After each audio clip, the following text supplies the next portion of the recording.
What actually makes a relationship last? Because if we're honest, attraction fades, feelings change, and even love by itself isn't always enough.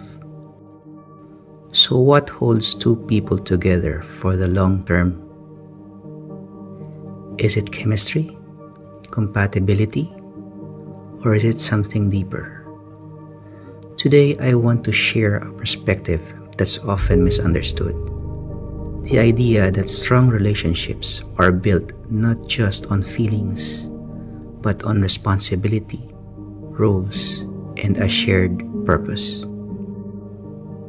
Many modern relationships struggle, not because people don't care, but because they don't agree on what they're trying to build.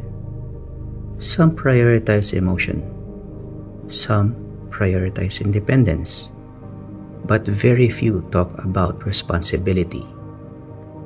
Without clarity, relationships become unstable. The Bible speaks about order. 1 Corinthians 14:33 says, "For God is not a God of confusion, but of peace." While this is written in the context of the church, the principle of God valuing order rather than confusion can also encourage us to seek clarity and peace in our relationships. When expectations, values, and responsibilities are unclear, confusion naturally follows. Bible teaches that relationships are not random. They are designed with purpose, not in a way that makes one person more valuable than the other, but in a way that gives both people responsibilities that complement one another.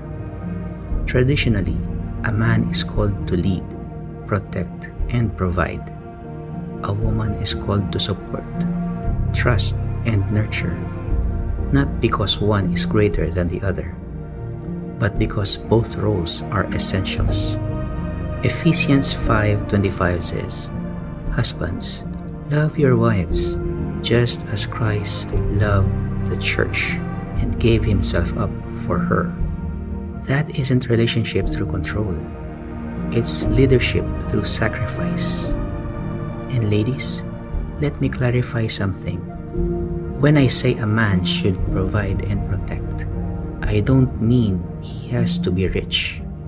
And I certainly don't mean protection through intimidation or violence. A wealthy man who neglects you is not fulfilling his role.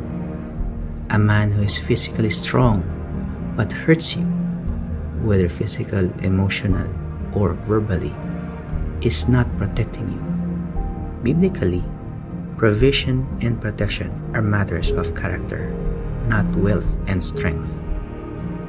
It is about a man who is willing to do everything he can to provide what you truly need and to keep you out of harm's way every single day. It is not about what he has. It is about what he is. Likewise, Ephesians 5:33 says, "The wife must respect her husband." This isn't about blind obedience or losing her identity. It is about trust, respect, and partnership within the relationship. A relationship only works when both people faithfully embrace their responsibilities. One person alone cannot carry the relationship. But the Bible goes even deeper. The strong relationship isn't just about two people. It's about direction. Where are you going together? Throughout the New Testament, Christ is portrayed as the bridegroom and the church as his bride. Christ protects, provides for, loves, and sanctifies his church. The church responds with faith, trust, devotion, and obedience. Likewise, while a woman may give her whole heart to the man she loves, the man has a greater responsibility than simply receiving that love. He should lead her closer to God. His leadership should never end within himself. It should always point towards Christ.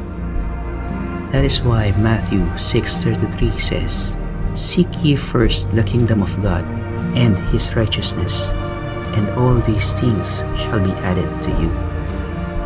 If Christ is not at the center of a relationship, it becomes very easy to lose direction. That is why choosing the right partner matters so much. Because if one person is pursuing God while the other is pursuing something completely different, they will eventually be walking in different directions. So what happens when these responsibilities are ignored? If a man refuses to lead sacrificially, the relationship loses stability. If a woman refuses to trust and respect, the relationship loses unity. If both people become focused only on themselves, the relationship slowly falls apart. Amos 3:3 asks, "Can two walk together unless they are agreed?" Agreement on values, agreement on purpose, agreement on direction. These are what make a relationship strong. At the end of the day, a strong relationship isn't about what has more power. It's about who is willing to take responsibility. It's about trust. It's about sacrifice. It's about serving one another. More importantly, it's about building a life that honors God together. Because love is more than a feeling. 1 Corinthians 13:7 says, "Love bears all things, believes all things, hopes all things, endures all things." That is commitment. So maybe the real question isn't simply, who do you love? Rather, what are you building together? Because that is what determines whether a relationship merely survives or truly lasts.